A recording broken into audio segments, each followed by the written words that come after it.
So my name's Kai McGilligan-Oliver, I'm 29 years old, and my role in life is to play.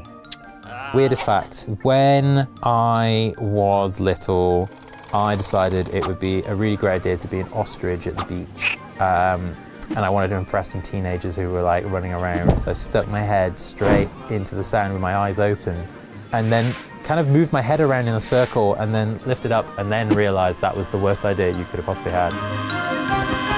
That's the kind of stuff I've done throughout my whole life. I will do stupid things and then worry about the consequences later. Play is the way we learn. That is sort of the simple fact of it. The act of play is entering a system that you potentially know some of the rules of, maybe all the rules, maybe you don't know any of the rules, and you're trying to figure out what sticks and what doesn't stick. You know, like if I push this bowl off the table and it falls, am I considering that play? Well, yeah, in a kind of interesting way. I feel like as a child, you're trying all these different things out. Play becomes a way of investigating the world through just experimentation, and that definitely influences the development of the brain. I'm always made to feel very sad when I see kids staring at screens all of the time.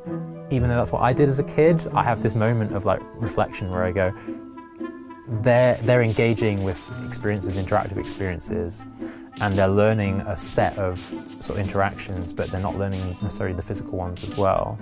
But I've always been very interested in being imaginative and interested in the world, so I think that is definitely the traits that we would call a scientist.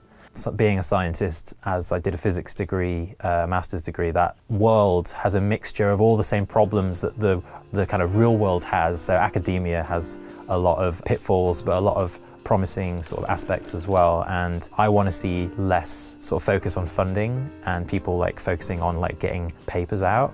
Like that makes no sense to me because it removes a lot of the creative process that I'm interested in. And that's actually one of the reasons why I moved from a master's degree in physics to do a master's degree in video games. And that was really ironic because I was making games for the fencing society, like pub games, going around getting drunk, and I thought that was really fun because I could express my desire to make games that way. And then I learned to code, and then that gave me another way of being able to make games. And then when I finished my degree, I wanted to go out and learn more about coding to make games again. But I always had this trail of physics sparkling through all of the decisions I was making and like being very systems driven. I always wanted to bring that with me, and I think I knew the value of it, even though I didn't necessarily like the institution of academia with physics. I felt like the skills that I learned were really invaluable for becoming a game designer. I really like to make people feel like they're having an experience that they could share with their friends and share with other people, and maybe even share with people they don't like. I always want to feel like what I make can also be succinct enough that you remember it. Something shareable and something memorable is related to how I feel the way we should interact with humans in general be. We shouldn't forget. Things shouldn't be thrown away.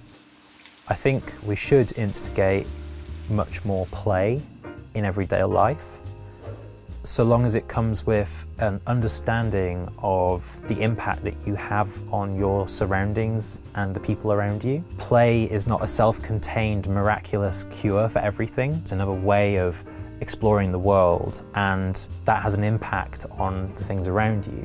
So when I get my games console, I'm already taking minerals from China, and the plastic that's been created is already going to be put in a tip sometime in the future. So by acting digitally, interestingly enough, you kind of start to expend these systems and put strain on them. Help me out, help me out. I think I want to be able to show other people that there are other ways of thinking, and I get really annoyed sometimes when people don't, but then I'm always sort of reassured that there's opportunities in people's lives at some stage for that to change, and I might not be the person to make that change, and maybe it's going to be someone else or some other event, but I might in this moment have just sparked something for the future. So that's always nice when you can think about that. It's not always true though. I want to change the world! Ah, yeah! Definitely. That is the clearest, That was the perfect ending. That is the clearest answer he's ever given to that question. Ever. Wow.